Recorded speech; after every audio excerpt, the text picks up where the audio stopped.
From the age of 5 I knew that I wanted to be a nurse. I've always loved caring for things. Every teddy bear had a plaster on it.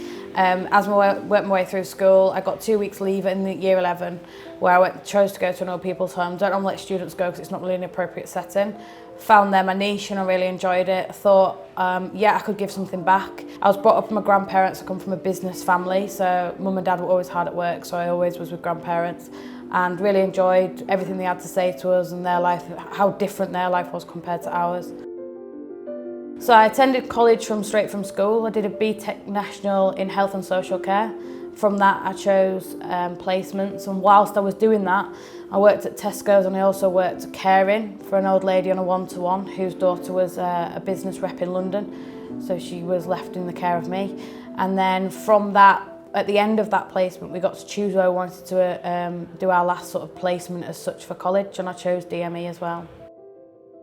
I came here from qualifying. I've been here 3 years. I've learnt so much about being a nurse, so much about myself, so much about discharges, because in the hospital a lot of places have patients like you and I that walk in and walk out freely, whereas you couldn't let one of our patients walk out freely because they're vulnerable, they're not safe, and you need to make sure that you do everything in your power to make sure that's a safe experience.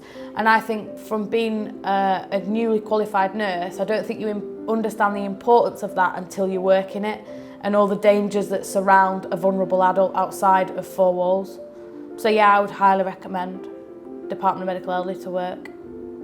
The region's nice. I think we've got some lovely surrounding villages. I think there's some nice places in town. The City of Culture's brought many positives to Hull.